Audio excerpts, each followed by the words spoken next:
What's good, y'all? Welcome back to the Onyx Report, Black Masculinist news for the day before we go into the weekend. Hope y'all are well. Apologize for the late one, but every time I was getting ready to come up, phone would ring, somebody would need something. Y'all know what it is. So but I got to get it in. Gotta make sure I put some things out there. What's going on? See D Scott in there. Uneducated Lane. What's going on? AKs and curtains. What's happening? All right. Yeah, man. It's been a busy week. Did a video that came out today with O'Shea Duke Jackson. If you haven't had a chance to check that out, another discussion, but I think an important one, dealing with the treatment of Kevin Samuels. So you should check that out. And I appreciate y'all's support. Did one actually yesterday with Shay Sharday and Torrin Walker. So that was another good one. Support Shay Sharday's channel, of course, O'Shea Duke Jackson and Torrin Walker. Torrin is Torraine Walker here on YouTube. Dropped a very interesting video not long ago on the context, the historical context for the manosphere. So interesting piece. But before we delve in any deeper, like, share, subscribe, join, and donate. Support the channel if you will. And also, if you haven't checked, it just happened a little while ago, but the video Green Gorilla did with BGS today, straight fire. I mean, if y'all haven't checked that out, please do so. Very interesting discussion all the way through, dealing with what patriarchy actually is, despite what a lot of people imagine it to be or try and create it or recreate it to be. Very tight conversation. So go check that out. As usual, Green Gorilla is thorough as hell. So y'all go check it out. Support the Green Gorilla channel. Support my boy Dr. Ronald Neal. Support Marcus Aurelius over at Keep It 100. Y'all know what it is. So had to get it in, man. Something we got to talk about today. So you see the subject, how Black men were ambushed by gender ideology. And this came out of the discussion with Shay Sharday and Torrin Walker yesterday, where I was talking about something that I decided, needed to be explored with a little more depth. And I call it ambush feminism. And I call it ambush feminism because one of the things we were talking about is, we were looking at everything from BLM to a number of other things going on in the Black community. And one of the things you guys know, for those who are my regular listeners, I've been saying is that we really underestimated how impactful feminism was. And I've argued before that it has reshaped the very definition of Blackness. Whether you like it or not, whether you know it or not, it has dramatically shifted the dynamic. And a few shows ago, I talked about the Black Masculinist turn with Ice Cube and the Cocktails with Queens, and the discussion they had in, I believe, 2020, where, again, Cube is trying to talk about an agenda for Black America, but he's talking to a group of Black women that are primarily concerned with Black women. They later apologized, but the damage was done. And I think that that's been further impacted by several other Black masculinist turns. And Black masculinist turns basically refers to moments where, particularly in media, but even political moments that really hallmark a moment in history. But this one, these kind of moments are more particular to Black men themselves. So the conversation between Ice Cube and the Cocktails with Queens is a Black masculinist turn. I think the rise and success of Kevin Samuels' platform is another Black masculinist turn, because granted, it was really a combination of factors that made it happen. If the pandemic didn't happen, I don't think his channel would have blown up. He had a captive audience, pulling a lot of the talking points out of the manosphere. If he didn't have those talking points, I don't think it would have blown up. There were a number of factors that really came together, but in the midst of that coming together, the midst of the rise of Kevin's platform, you got to see Black women on display saying the most egregious, dehumanizing things about Black men. And it would happen night after night after night after night. And it wasn't something he had to trick them into saying. He didn't have to pay for them to say, none of that. They would just come out with it. And it would happen so often that that whole paradigm, in my assessment, is another Black masculinist turn. Because even if you couldn't stand him and you hated his guts, when you hear the things that would come out of some of these women's mouths, and these are everyday women, from on welfare to six-figure earning women. It was across the spectrum, across class, across status, across beauty, across color, and sometimes even across race. You got to hear it come from so many different women that you could no longer easily deny it. And that's what they're trying to do. They're trying to make this about his toxicity. But the conversation is really about what we learned about women's perspectives from the conversations. So, and of course, one of the latest turns is his passing and how people have talked about him, and they focused on a certain type of intense misandry that really that they're presenting to be about Kevin. But it doesn't take long before you find out it really don't have nothing to do with Kevin. It's just an excuse to just throw up the worst kind of bile about Black men. And so that too is another Black masculinist turn. But anyway, on Shay Shardae's show, I was saying that in the midst of all of these moments that we're acknowledging where Black men are pausing to recognize how they're being mistreated, how they're being perceived, that really this shift in feminism, this shift in focus, this redefinition of Blackness on gender terms that only really includes Black women and LGBTs and heterosexual Black men are really not considered a part of, has been with us for a while. It really has. We just didn't know it. And so when I talk about ambush feminism, that's really what I'm referring to, right? Ambush meaning that it was there, but we didn't understand what it was, and it really caught us off guard. And these moments that I'm talking about, these Black masculinist turn moments, are off guard moments where we're hit with something we didn't see coming. And so in the show, one of the examples I gave, one of them was the election of Barack Obama. And I said, because Torrin had made a comment about voting for Obama and having a certain kind of hope. And I said, yeah, I think there were a lot of Black men that voted for Obama that had a certain type of hope. But I said, the thing, though, is Black men's votes alone did not get Obama into office, right? A lot of it, of course, had to do with white liberal votes. But the energy that many Black women put forth was key. And understand, Black men are the most disenfranchised voters there are, mainly due to incarceration. So our voting power is tamped down because of incarceration in many respects. So Black women carry the voting power in the Black community, and they didn't vote for Barack Obama, in my assessment. They voted for Michelle. An easy question to ask is, if Barack was with a white girl, blonde-haired, blue-eyed white woman, that was his wife, had a couple of mixed daughters, would he have been voted in by Black America, most particularly Black women? Even the night of his election, I kept hearing Black women talk about how beautiful his Black wife was. They didn't vote for Barack. They voted for Michelle. And my contention even further than that was, we might not have a Kamala Harris as VP if Michelle Obama decided to run. Remember, they really wanted Michelle to run, and she kept saying she didn't want to go into politics. She didn't want to do it. I believe had she decided to do it, and they groomed her the way they do, she might be VP right now, because the momentum was there, right? Michelle was kind of in the place Hillary was, where coming off of Bill's, presidency, she had the biggest chance of riding into the president's office at some point. That, she kind of fucked that up. But Michelle, they were looking for the same type of thing off the, momentum of his presidency. She had a big shot, and she didn't want to do it.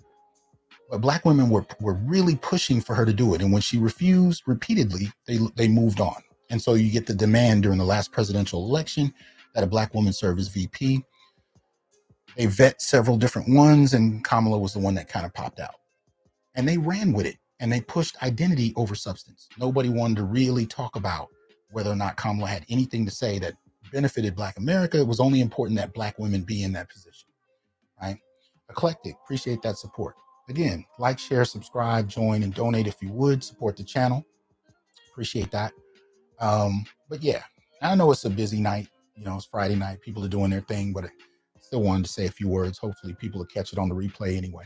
So that said, when I talk about Black women really not voting for Barack, but voting for Michelle, and that ending up with Kamala, even though her voting record or her political record in the Bay Area, as far as incarcerating Black men and Black women for that matter, didn't even seem to have any relevance to people, it still speaks to what I call an ambush feminism, right? The ambush being Michelle was the focal point, not Barack.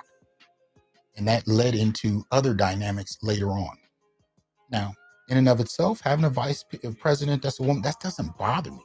I'm not against women in the executive office, but I am very particular to the agenda of Black America when it purports one thing, but really has another agenda, particularly when that agenda is hostile to Black men. I do take issue with that. So continuing with that narrative, the other obvious moment of ambush feminism was BLM, right? BLM, rose off the death of Trayvon, right?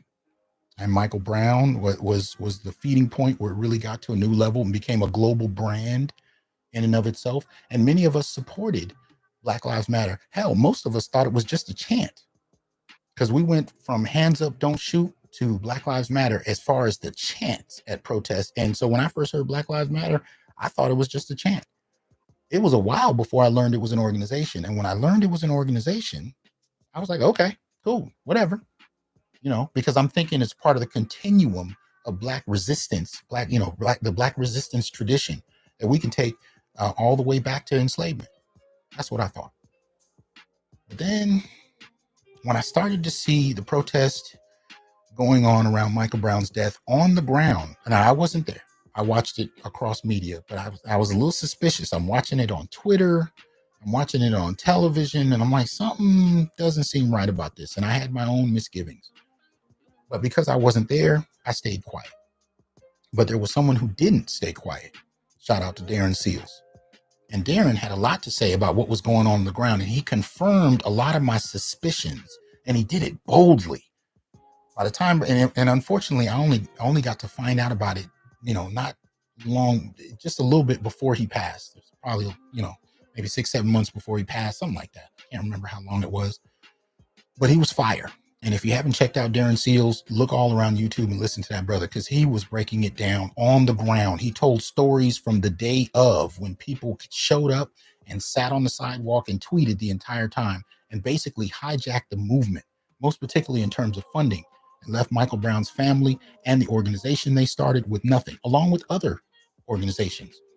They took the momentum as well as the resources, and then they bait and switched the discussion.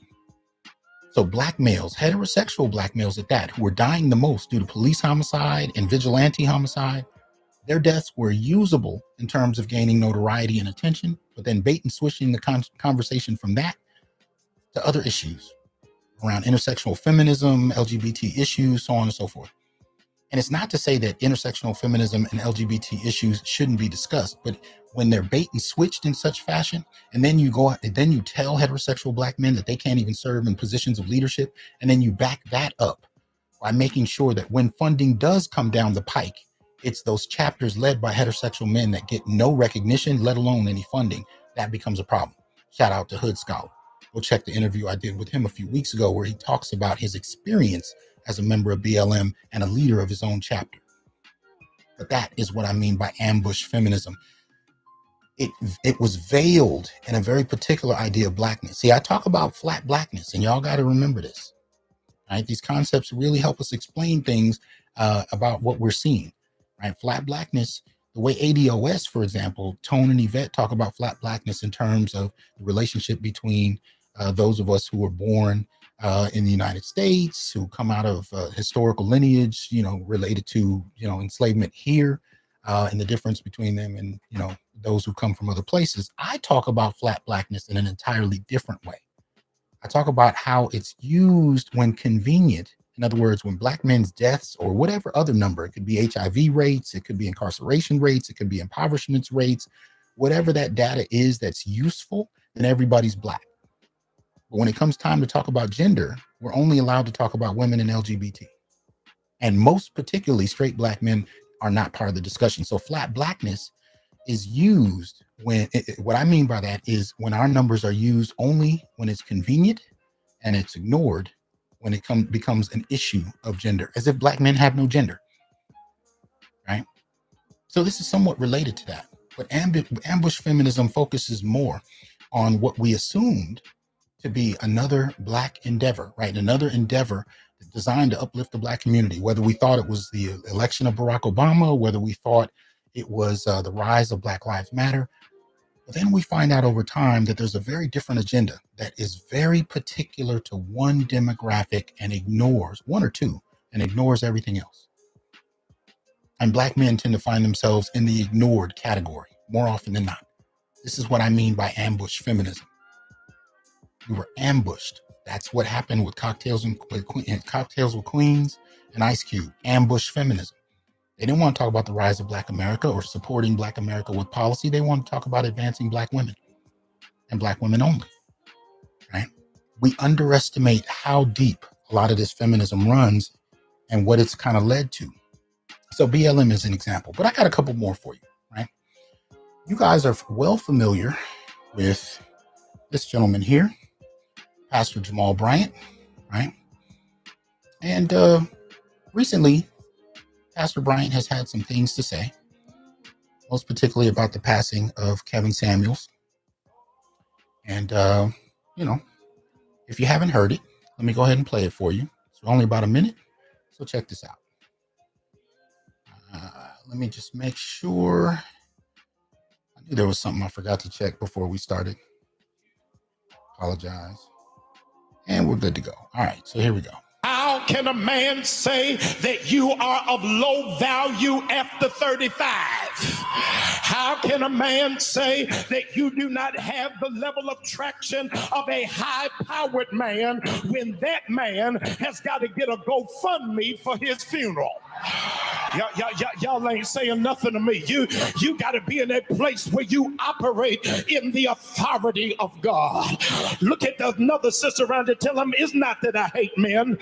Come on, look at another sister, say, I do not hate men. I just despise weak men. I despise cowardice men. I just ain't got time for men who are insecure about my gift. I'm not going to dummy down because of what God got me. I don't have to lower my standard. That man got to step all the way up to deal with a queen on my level. All right. So, of course, shout out to D-Rock for the support. Super sticker. Appreciate that. Shout out to Busha. What's up? Says you're 100% correct. What you teach scares the wokest. Appreciate that, man. But yeah, so he had these vile things to say. Right. Now, so and it falls right into the same rumors we've all been hearing for a while now. Rumors that people are comfortable with. The man was broke, he was this and that. And you don't even need to talk about the deceased in such fashion. But we also know that when you're talking about the Black church, you're usually talking about an organization, right, that is primarily, governed by women. And that in and of itself is not necessarily a bad thing. The problem is when the motivation for who you appease in your sermons is overwhelmingly focused on that same demographic. So in other words, it's okay to defile Black men as long as it leads you to greater support from your primary demographic. And this has been something that Black men have been complaining about in the church for some time now, a few decades at least, right? This practice by pastors of targeting and focusing on their female congregations to the extent where Black men become cannon fodder for consumption, almost like wood for a fireplace or a stove. This is one of the things we notice.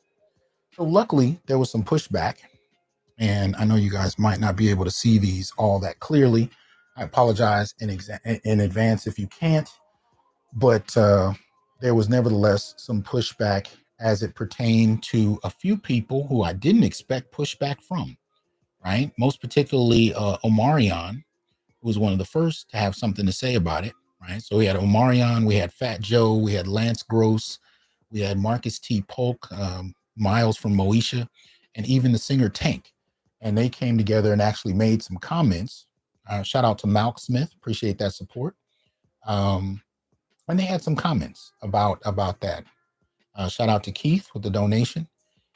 Keith says, keep up the amazing work, brother. Your work is, in the intellectual way that you present is beyond valuable and impactful. Keep up the amazing work. Pastor Brian is a hypocrite who creates single mothers yet wants to condemn. See, we're not even gonna have to, really get into what he's been doing with his own congregation. I mean, I think that's well known. So I think even when he made these little statements, people just kind of looked at him like, really? But at least there were a number of brothers who have some, social equity, some fame, so to where, people would actually listen to what they had to say, and they condemned him. They actually challenged, they kind of condemned him for his statements. And so, you can see some of those comments there. Let's see. Says Pastor Jamal Bryant's comments about the late Kevin Samuels aren't sitting well with Omarion. He stepped in saying that the pastor's comments were disgusting and whack. He added, regardless of his views, he didn't kill nobody. We all need to have more compassion. This is why I don't attend these fake places of worship, respectfully. And went from there. Then you had Fat Joe who said, I agree. You had Omarion said, we have to have compassion, y'all. Life ain't easy. Lance Gross commented and said, facts. I think if I'm not mistaken, Lance Gross is the actor from, I've seen him in a number of things, at least 2 Tyler Perry movies, if I remember correctly. But nevertheless, comments that, stood in defense of Kevin Samuels. And of course, you had the real Tank, he came forward and said he agreed as well. And that was good to see.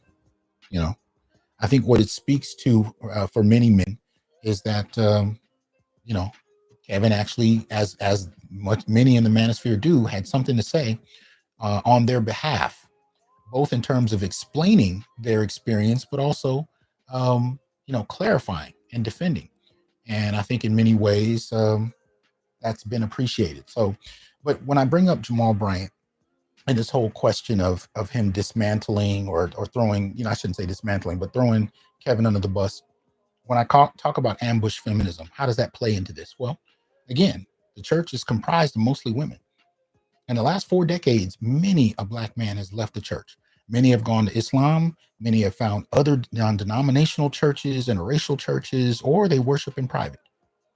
Some have gone to different religious orientations altogether, from Hebrew Israelite to 5%, you name it, to indigenous practices like Yoruba Ifa. They've gone to different places altogether because of this kind of feminist leaning, most particularly by pastors, right?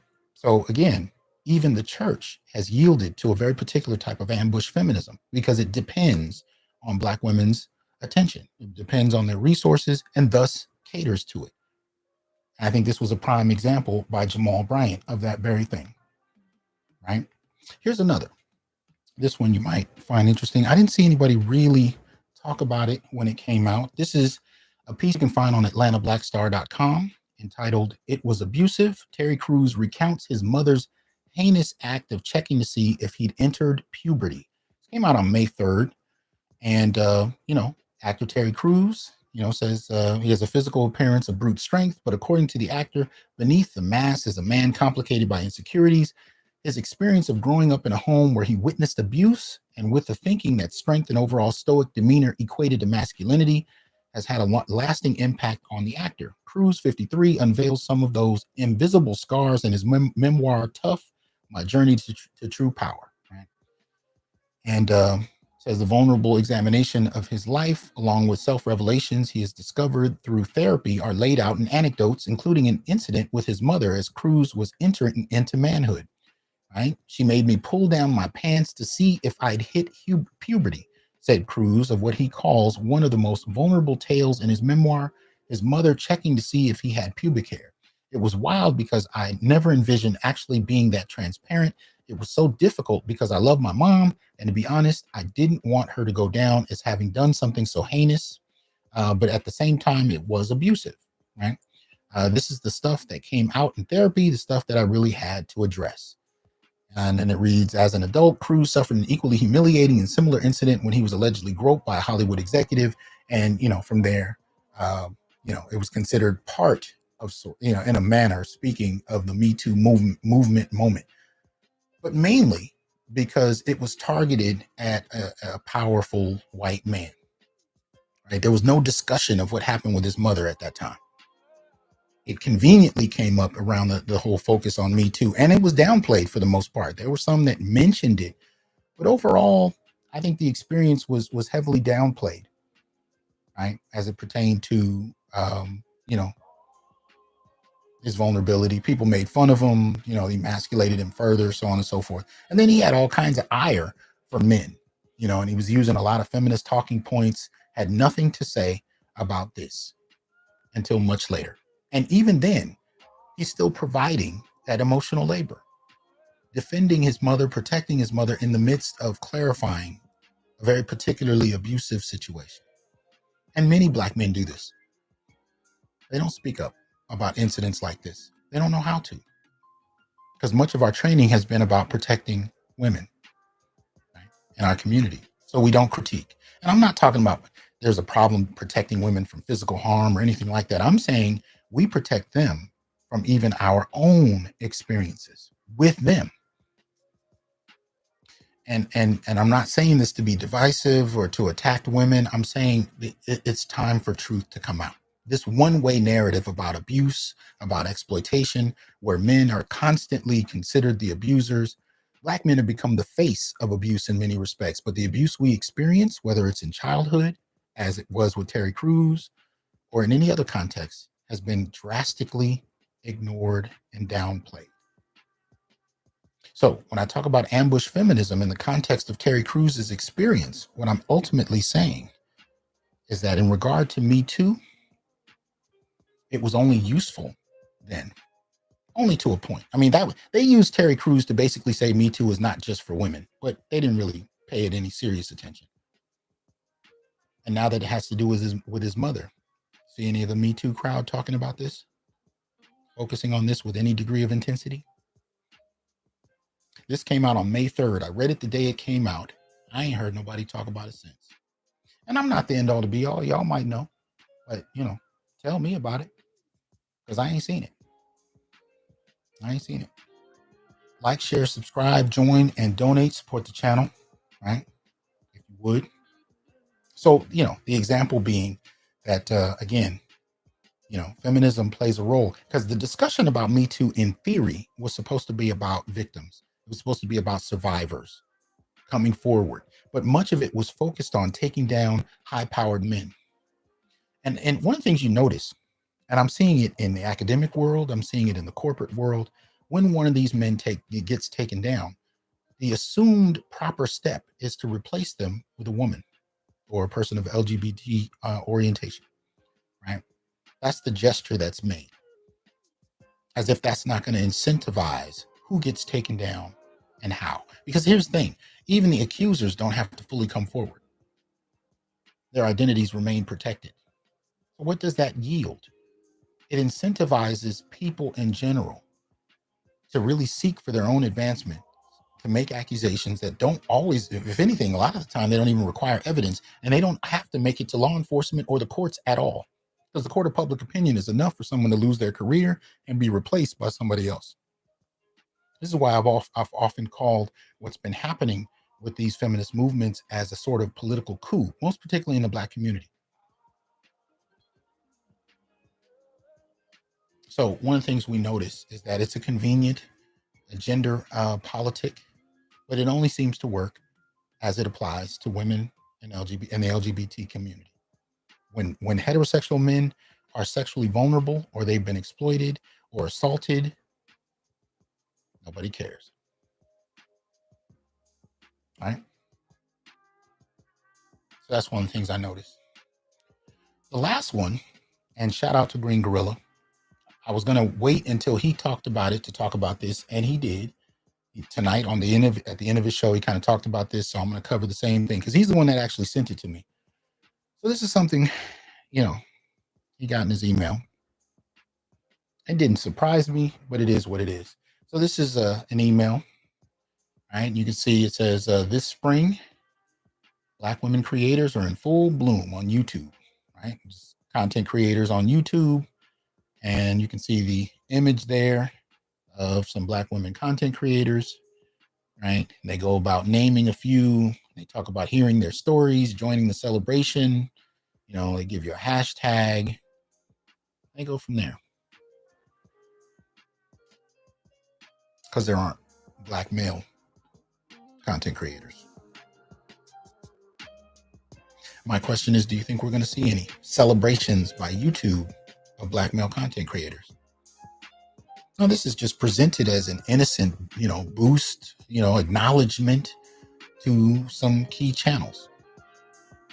But who gets noticed? Who gets pointed out? Who gets celebrated? Who gets targeted for advancement? Y'all know on this channel, we've been talking about this since 2020 when the pandemic started. We started off talking. I started to notice that when it came to small business and entrepreneurial support, grants and the like, that we saw them dedicated to large groups on race.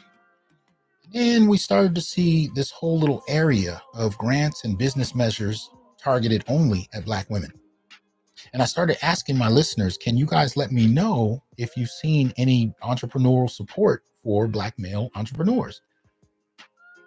The only brother that came forward said he found one, but then when he looked at it, he said it was 5 years old and it was defunct. And then when we started to notice after that, is there were some brothers that said, well, I did get funding, but I had to use my sister or my wife as the face of my business. They've had nothing to do with my business until the opportunities popped up in 2020.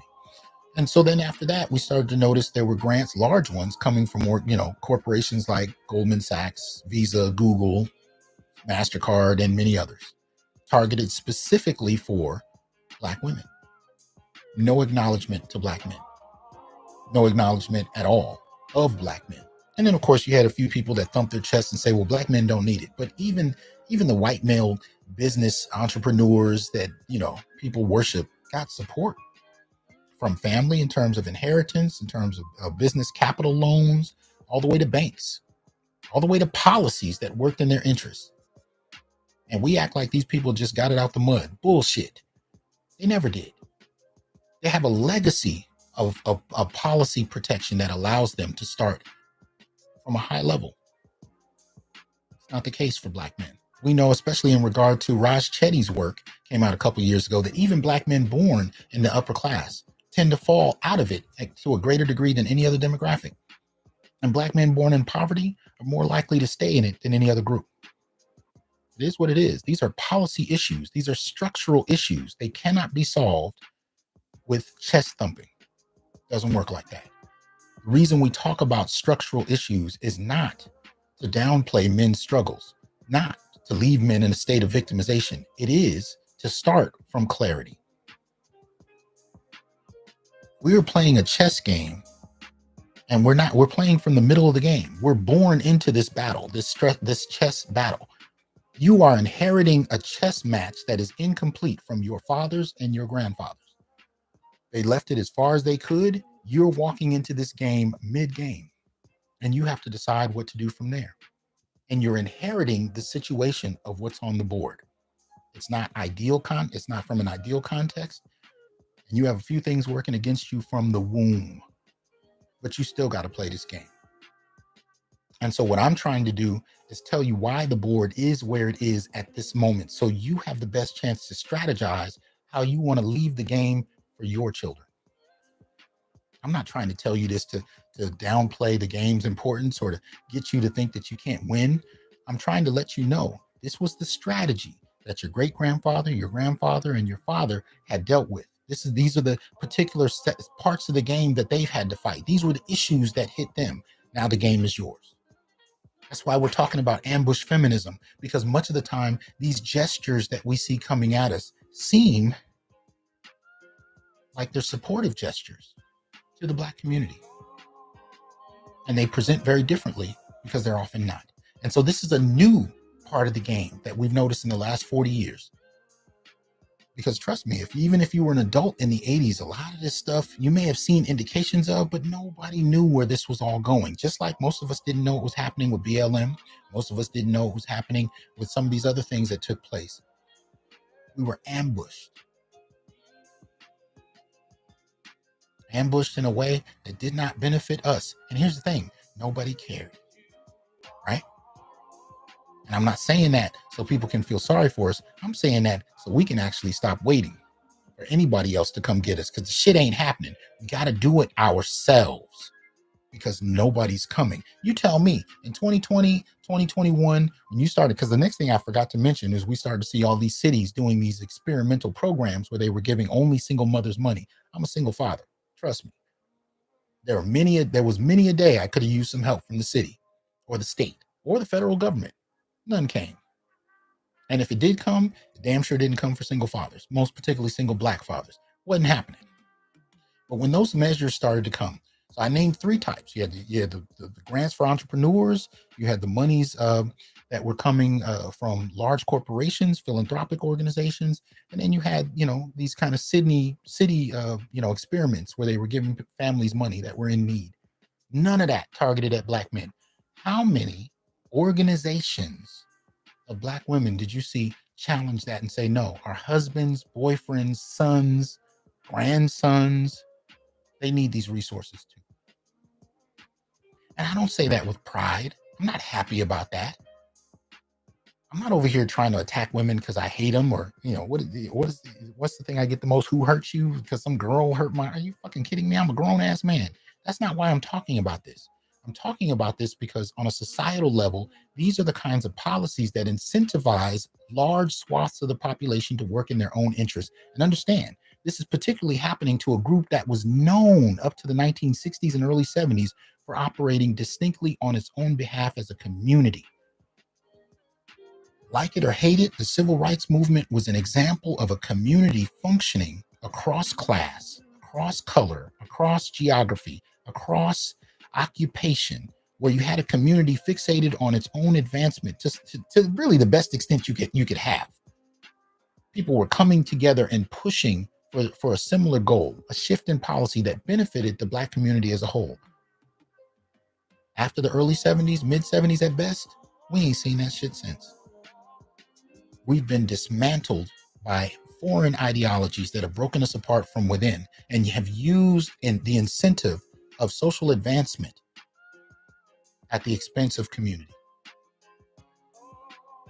So I don't talk about feminism and I don't talk about women out of a hatred for women. I talk about it because this is a part of the strategy in that chess game I mentioned that hasn't really been talked about. Most black men still don't know how to talk about gender.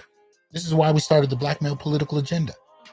Because even when presidents or presidential candidates try to sit down with black men to court you for your votes, and they ask you what you want, we say generic things that are beneficial to the black community. When they ask black women are very particular about things that advance themselves. At best, their daughters. Again, not proud of that. I'm not saying that because, I'm not happy about it at all. The shit is what it is. But what are you going to do about it? Shout out to Mogul Mays. Appreciate the support. Says exactly. There's no federal investigation into BLM, yet they pull a RICO law on every label owned by black men. Damn. All right. Shout out to Black Uru. Good to see you, man. Says you cannot win that chess game if they get to move their pieces and your pieces. Real talk. Real talk. Absolutely. Absolutely. But how much worse is the game if nobody even tells you that they're moving your pieces? I mean, we come into the game mid-game. Nobody's taught us how to play it. And you see your opponent, to take from your analogy, Black Uru, playing their pieces and moving your pieces. And you can't move their pieces, not to any great extent, if at all. You're trying to learn the game while mid-game, and you're getting your ass handed to you. That's a cold one. So appreciate that contribution, Black Uru. That's a good point. Black Guru says even before that, we must separate. He says we must separate from black women. It's our last best chance to save ourselves and them. There's an argument for that. That's why SBM. There's a reason brothers say it, because they're going through something. It ain't just about I couldn't get a girl and she wouldn't give me her number. It's way beyond that. And that's the thing we have to understand, and we have to be able to articulate and clarify. Shout out to MS Delta, man. Appreciate that generous support. He says, Dr. T, keep teaching and keep presenting us with great scholarship. We appreciate you. Much appreciation to you. $200 support. Thank you. Thank you. All right, AKs and curtains with 20 spot. Thank you. Appreciate that support. Lou Casley. Appreciate that super sticker. All right. Uneducated with the $4.99 says on general purpose. Much appreciated. What's up, Dr. Thunder? Good to see you, man. Dr. Thunder and I were having a conversation, even though I didn't use the term ambush feminism. We were having that conversation the other day as we go through it. You can't talk like this and be in the academy without blowback. You're not supposed to be talking like this. So trust me when I tell you, the brothers that show their face and are doing this work publicly, it takes, you got to be strategic to do it. It takes some courage, because you are going to get blowback. So shout out to Dr. Thunder. All right. Appreciate Solus for that support. Thank you. Keep it 100. What's going on, man? Mark, what's happening? See you in there. BGS, appreciate you coming through, man. Especially after that 4-hour panel. Again, if you haven't checked it out, check out BGS and Green Gorilla. Excellent discussion that happened earlier. What's up, Ron?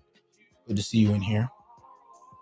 All right. D-Rock, Jay Cleveland, But yeah, so like I said, I'm not going to hold y'all long, man. I just wanted to drop a few things because at the end of the day, I think we got to talk about this.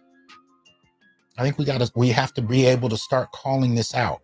And usually the best way to do that is to develop a lens, right? Develop a concept that helps us identify it when we see it happening. Otherwise, it just comes across as random phenomena. It's not until you actually begin to put together a way of looking at things. And we're using the scientific method here because I'm proposing ambush feminism as a way to identify things that take place that catch us off guard, that seem like they work in our benefit, but end up working very distinctly for groups that do not include us. And if we can be aware of that and begin to call it out, we can refine it to make sure that it's even more accurate. But I do believe this is something we need to be mindful of. So shout out to y'all. Appreciate the support. Hope you guys are well. Hope you enjoy your weekend. And I will holler at y'all later. Peace.